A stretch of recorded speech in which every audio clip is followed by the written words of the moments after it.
The following is an original audio series from Sierra International Machinery, Pile of Scrap, with your host, John Sacco.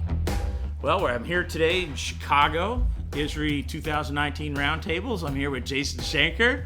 Big J. Good to see you, John. Good to have you here. Jason is, why don't you tell us who you are? You know it better than me because you're just Superman, super economist.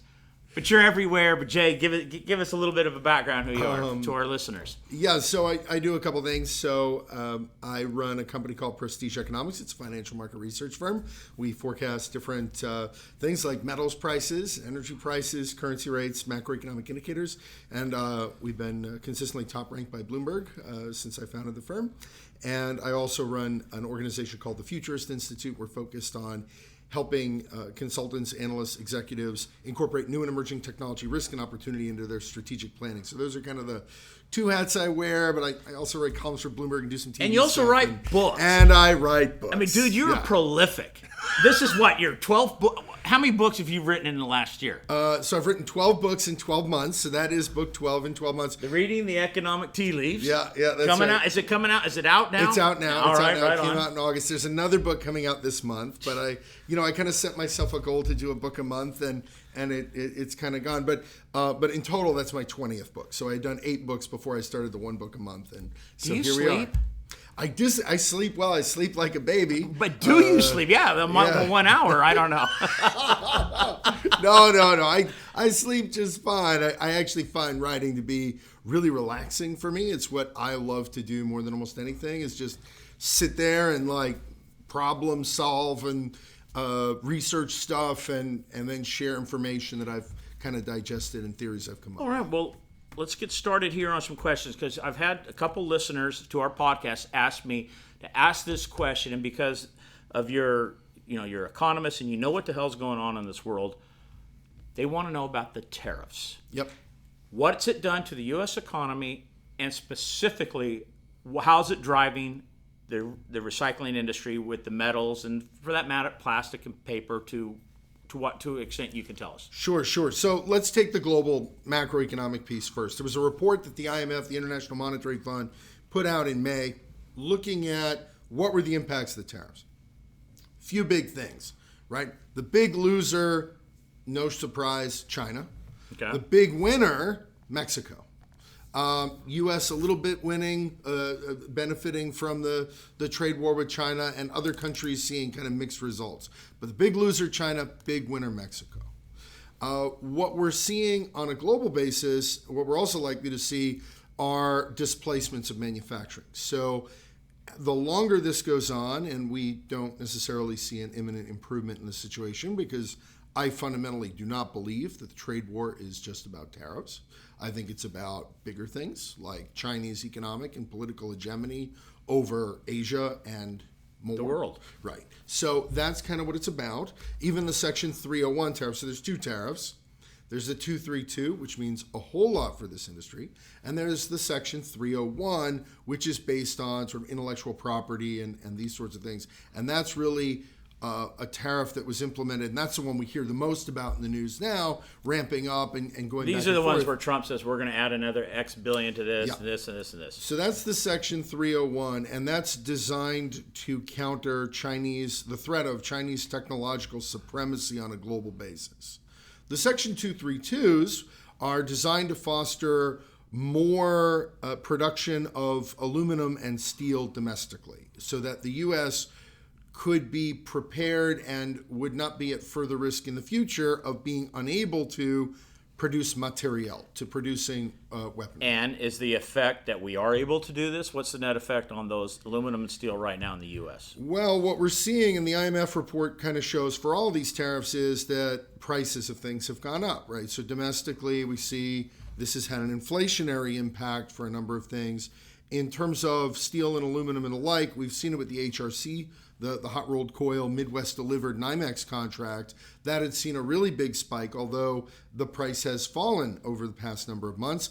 And the reason for that is slowing and anticipated additional slowing in U.S. steel demand. But that steel benchmark in particular saw a big spike because that's Midwest delivered, which means obviously steel in the U.S. going to see much higher prices because not only were there tariffs, but there were also quotas. So some countries like Brazil have import quotas. That means once you hit a certain volume, no mas steel from Brazil, right? So there's a couple of countries that have quotas. You've got the tariffs in place, which makes it more expensive to bring material in. And so what you've seen is an inflationary impact, but also a protectionary set of policies designed to protect U.S. interests in and production of steel and aluminum. And so over time, if these remain in place, you're likely to see some more production of U.S. aluminum and steel. But these dynamics and the ability to protect those industries have also come up against the downward price pressure on aluminum and steel globally. Well, that's what I'm going to ask you. Okay, prices, the commodity prices right now, other than copper, scrap, and aluminum, scrap, HMS, is really on the downward trend.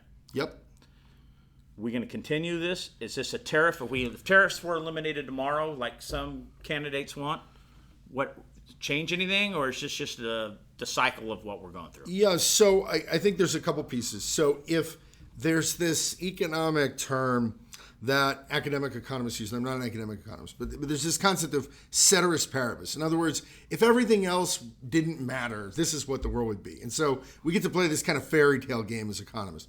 And so if you didn't have a global decline right now, those aluminum and steel prices would be much higher, especially Midwest premium and for aluminum, Midwest delivered steel, that NYMEX contract, those would be even higher, much higher than they are now. The global slowdown, though, has had these ripples, and so we can't play this fairy tale game of saying, well, let's exclude the rest of the world. When we think about the whole world, even copper's been on a downtrend. Nickel's really been one of the big exceptions, and that's because of an Indonesian export ban. So, but almost every other metal has been trending downward, and over the past number of months, really, since the beginning of 2018, a lot of the metals have been falling. Okay, so that segues into, quickly, if you would, the China economy, Asian economy, and then let's go to Europe. Quickly say where they are, and when you forecast where they're going between now and the end of the year, wherever you can just know it's going. We don't want to get too far out there because nobody really knows the future. Yeah. So I don't know. Some of us do, but all right. So you do. No, I know. I don't. That's right. Can I have your crystal ball? Oh no, that's right. Well, no, that's why there's the book about reading the tea leaves, right? So what I'd say is a couple things. So one. First of all, U.S. economy is doing pretty good, and it's doing excellent compared to other economies globally, right? So U.S. GDP 2019 likely to be between 2 and 2.5%. Next year we see it maybe closer to 1 to 1.5%. Still growth. Still growth. Still positive.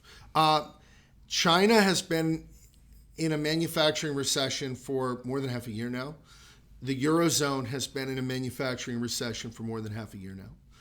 Those are now, manufacturing isn't the majority of those economies. It's not even for China, and it's certainly not for the Eurozone, and it's not for the U.S., but those are really good proxies for how investment is going in those economies, how capital-intense industries are performing. What that means is China's in trouble right now. Those tariffs have had a material impact. And right now, companies are looking at moving their supply chains around. So this is actually, if I can jump back to the question of how are the tariffs affecting this industry, okay.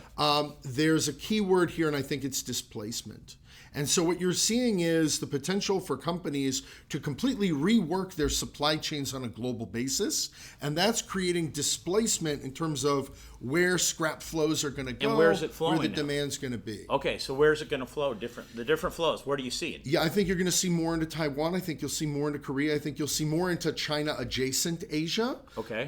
And that's for goods overall. I think for high-tech goods, you could see more in Taiwan than in other places in the short term. Okay. But I think you're going to see a lot more coming to Mexico as well, which is why Mexico's been the big winner, because if you're going to go to the trouble of moving your manufacturing anyway, why not put it in what's probably very soon going to be the USMCA region?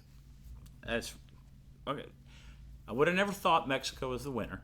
Mexico is the winner. That's a very interesting thing. And And lastly, on the tariffs, last question I have for you on this.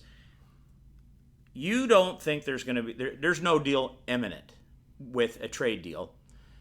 Is that because China's waiting and they pretty much are thinking there's going to be a change in our president in the next year? Or are they just not, who can hold out the longest? I think that the reason there's unlikely to be a deal is because I do not believe that the U.S. government, and I think this is a bipartisan issue, does not fundamentally want a deal.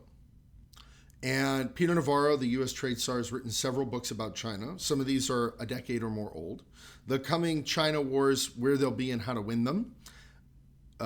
Crouching Tiger, What China's Militarism Means for the World. And my personal favorite, Death by China, right? These are 3 books written by the person in the position to influence what happens with trade. None of those books are really completely about trade. It's about other geopolitical stuff and the fact that there are certain economic things that China does that they're not going to change, right? The fact their central bank isn't independent, the fact the environmental, the way they treat the environment in their manufacturing processes, export subsidies, they're not going to change those things. And the U.S. trade czar has taken a very hard line on this. And again, there's a multi-year track record of him writing multiple books about the subject. The second thing is Lighthizer, who's the U.S. trade representative, so different from Navarro, who's the trade czar. He's the one behind the Section 301 and the 232 tariffs. These are national security. To that point, I would argue, if we think back to that first debate at the end of June of the Democratic candidates, on the second night, there were 10 Democrats on the stage, and they were asked, what is the biggest national security threat to the country? One person said Iran, one person said Russia, 3 people said nuclear weapons, 4 people said climate change, and 4 people said China. Just yesterday, there was an op-ed, I think it was in the Wall Street Journal, where George Soros, who is hated by the alt-right and by a lot of conservative pundits and the like, wrote a praising op-ed of Trump's policies on China regarding trade. All right. So hold on, let me ask you this. Sure. Okay, you have a known Trump hater in Soros. It's not even close. We know he's an anti-Trumper. Is the president, in your opinion, without being political, being from economics, is he on the right track? Yeah, so this is interesting. I think that when the history books look back at Trump decades from now, they'll probably say 2 things. One is that he did these really, as of now, did these really big tax cuts, and that he was the first president to really push back on the threat of Chinese technological, economic, and political hegemony on a global basis. And so the fact that you have folks as across the political spectrum as Soros and Navarro and Trump and others, as well as the Democratic candidates for president, all pointing at China as a potential threat, this does indicate it is a bipartisan issue and probably not likely to go away. Because if everyone's on board, maybe it is a real thing. And that's kind of been our assumption. This is real, and I think this is. I mean, Soros said it in his op-ed that this is, really one of the marquee pieces of Trump's foreign policy, and quite positive. So, I will tell you a quick little note. I'm from Bakersfield, California, as you know, and in the Central Valley, we have a lot of farming, and they're being hurt by the tariffs with the export into China for the grapes, table grapes, big and other farming, produce products. And I don't want to get into that, but there's pain, and we were told we're going to have to suffer some short-term pain. How long short-term pain?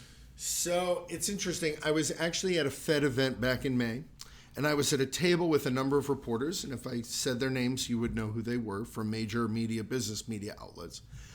And we were discussing the search for a farmer, just any farmer in Iowa who opposed Trump and was upset about the tariffs. And they couldn't find a single one. Multiple major media outlets have scoured the Midwest to find one farmer who would change their political views on Trump because of the tariffs. They couldn't find a single one. They spent weeks out there looking for people. So, I think there's a couple things, and one is that there are these agricultural subsidies that have been introduced to help buffer the downside for the farmers because they're taking the brunt of it. But look, all commodities, food is a commodity, metals are a commodity. This is part of the displacement piece, right? Like on a global basis, what do we know? Well, we know the global economy is growing. We know that you're going to get 3% GDP growth for planet Earth because more people are on planet Earth every year. We know that 30 years from now, there will be 2.1 billion more people on planet Earth. That's a lot of mouths to feed. That's a lot of mouths to feed. A lot of cars, iPhones. Cars, right, the whole thing, right? So we know that there's going to be, if we look, 5, 10, 20, 30 years out, we know demand for metals, demand for energy, demand for food, that's all going up. Whether the table grapes and the scrap metal for the next 12, 18 months, where does it go? And it's a little in flux, fine, but it's going to find a market because the rising demand is there on a global basis. That's great. That's great insight. All right, let's economically, what is the biggest driver of the U.S. economy? I had some things. Is it housing? Is it defense? Is it the actual government itself? Is it oil? Is it tech? What is the biggest driver of the U.S. economy? Yeah, so this is a wonderful question, and it explains why we're doing better than other economies. And all developed economies, we're doing better than. 70% of the U.S. economy is consumption. It is people buying stuff. So durable goods like washing machines or refrigerators, non-durable goods like consumer food, products, consumer products, okay. CPG, the whole thing. But it's people out there buying stuff. That means as long as people have jobs and their wages are up, that's 70% of the economy. Right now, we have the lowest unemployment rate in about 50 years. Wages are up 3.2% year on year. They have been for a number of months. This is a very strong level of wage gains, and that's 70% of the economy. That's the lion's share. I think the people who listen to this, I think this is, for me, it's educational because, you hear, housing starts, this non-farm farm payrolls, whatever, all these things.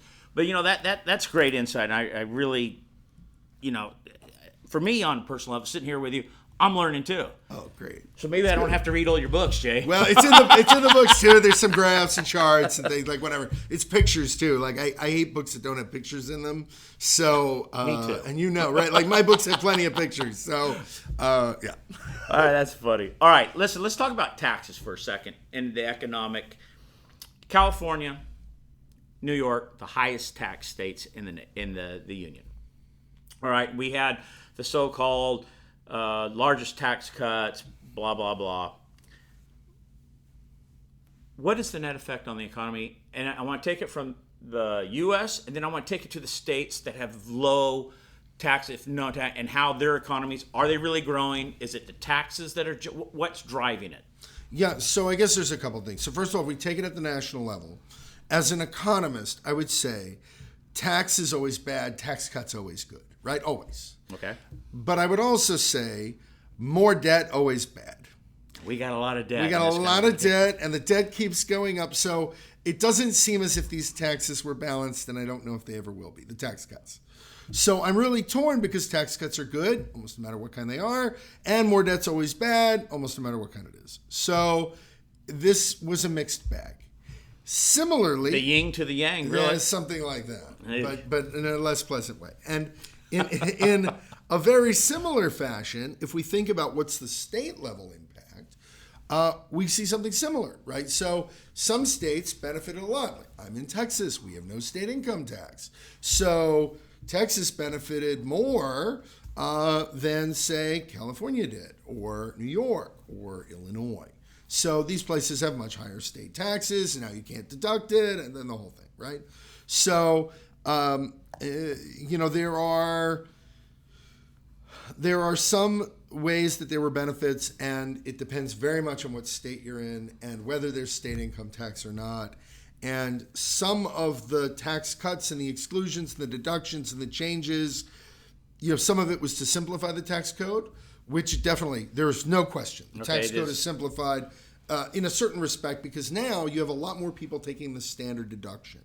So that means you have fewer itemized tax returns. So it's easier for the average person to just take the standard deduction and go, this is way bigger than, whatever my mortgage payment interest is, and or what I'm even allowed to take on that mortgage interest, or the taxes on the home, or this and that and the other thing, charity donations and the like. You go, well, you know what, the standard deduction's so big, I'm just going to take that. So that was a simplified thing, and that's positive. But for actual individuals and what it put in terms of people's pockets, I think it had a really mixed effect. And some people were quite surprised that they got a lot more back than they were expecting, and they had much lower taxes last year, and they were surprised.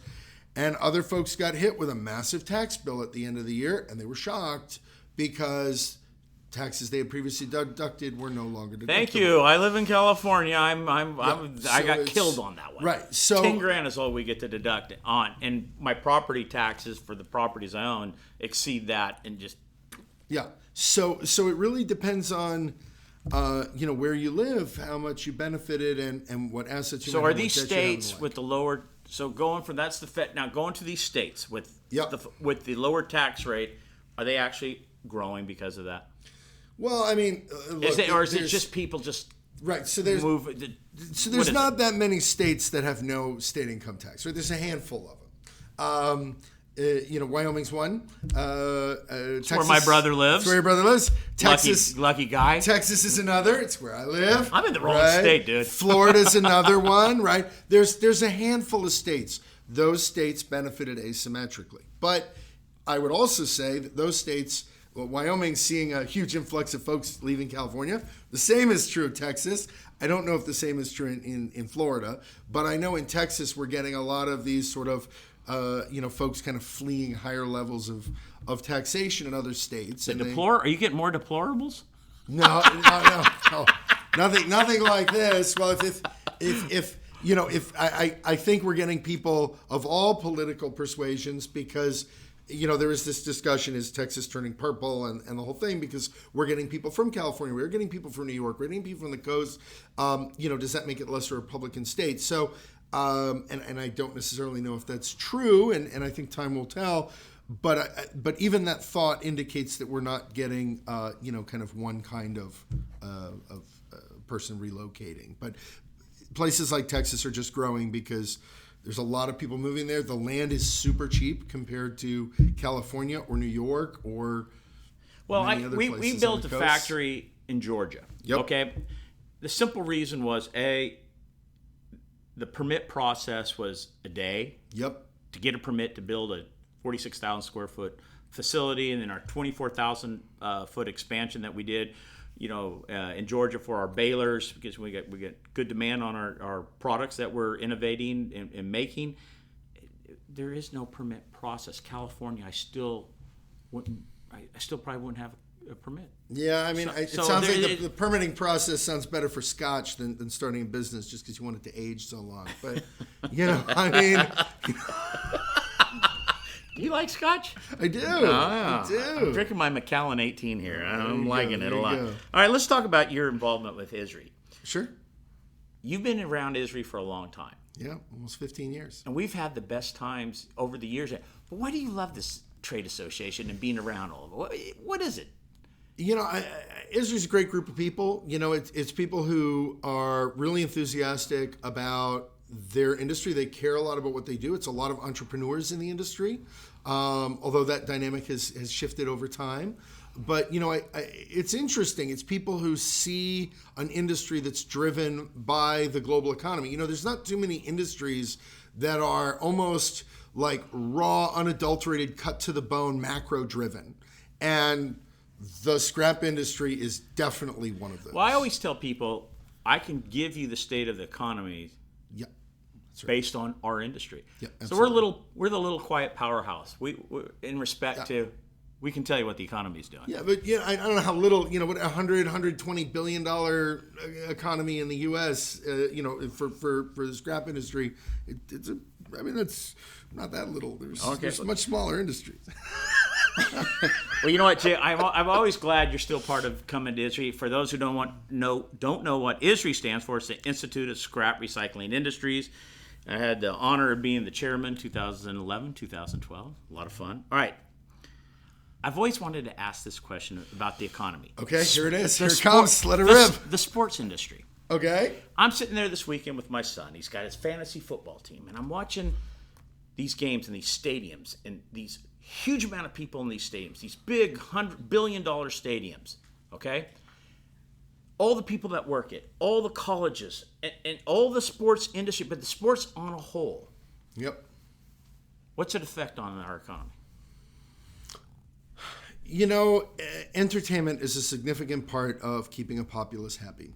And Julius Caesar, the no, Colosseum. this is the thing, right? This is like a real thing, right? If you've ever played one of these, and I'm sure, I might date myself here, but Civilization or one of these computer games where you build a society, at some point you need to build things to entertain the people, otherwise they get unhappy, right? Okay. So this goes back to, like, even in London, right? Shakespeare wrote certain parts of his plays for what they call the groundlings, who would, be standing on the ground, right? So, you always have to have some level of entertainment. So I think that's important. But what will really shock you is I was on a Texas Startup Roadshow at the beginning of June this year. And we went to a few different cities and we saw a bunch of different things going on. And one of the things I saw was in Frisco, Texas. And we went and visited where the Dallas Cowboys have their practice facility. It was beautiful. It was this mammoth building, and they have a huge workout facility, and they have doctors and medical staff, and they had nutritionists. It was amazing. Across the street, they have a new facility that isn't even opened yet for esports. And if I remember, I want to say it's Converge might be the team, something like this. But it's the Dallas Cowboys affiliated esports team, which is kids playing video games. What will blow your mind is not only are some of these video gamers making seven figures, but they have certain workout rooms where they're trying to slightly improve by milliseconds their hand-eye coordination. And are you ready for this?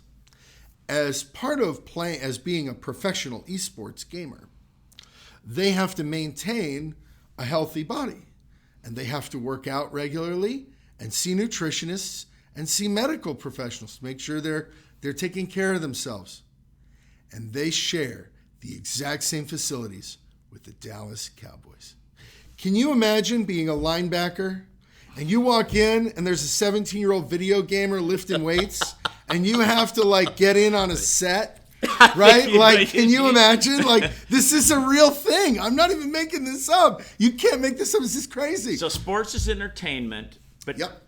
Overall, it seems to be a big factor in a new factor or a new part of our economy that we really haven't seen the final growth of it. Yeah, I think we're going to see it in different permutations, right? I mean, all sports started as games, right? They're games people play. And so we see we've seen, right, these are people throwing around balls and hitting balls and tossing balls and that's the whole thing, right? And now what we're seeing is an evolution. As a part of the economy, it's still a relatively small part. It performs an important function.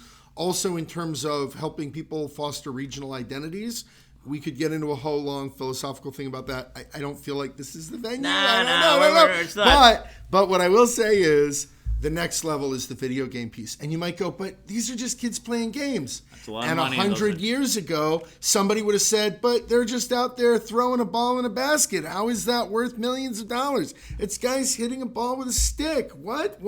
Right? So at the end of the day, this hasn't finished because sports is evolving to now include gaming. Wow. All right. Coming down to the end. Last two questions. Simple answer. Yep. Your best economic call and your worst economic call. So probably one of the best economic calls we had, I think was recently. I think we said coming into this year, we were worried about a Chinese manufacturing recession and a U.S. business investment recession. We are seeing both of those right now. One of my worst calls is a few years ago when we had a business investment recession and 2015, 2016, U.S. business investment contracted. Industrial production was negative year on the year. The only time that's ever happened was when there was an overall recession. Okay. And I thought we would see a spillover and we didn't. And the reason was the consumer was just so darn strong, the economy kept going. And we didn't even see a modest recession. GDP growth in 2015 was like 2.6, and in 2016 was 1.6.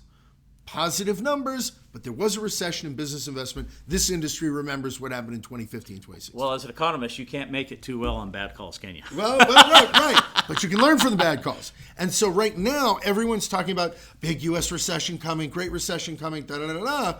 And well, wait a minute. We've seen this before. We've seen a business investment recession in the U.S. where the economy kept going. And that happened in 2015, 2016. And by the way, the unemployment rate then was 5%-ish, not 3.7. So we have an even better job market now than we had a couple of years ago. All right. Yes or no question. Sure. Simple yes or no. Sure. 2020 recession? Not for the overall economy. Outstanding. Jason, awesome. Thank you for spending Great the to time be with here, your John. brother. Thank you. It's always good to be with you. And I hope everybody that's listening to this, and I get to sign off by saying this was the episode of Pile of Scrap. This has been a Sierra International Machinery original audio series. Thanks for listening. Please share this podcast and make sure to subscribe.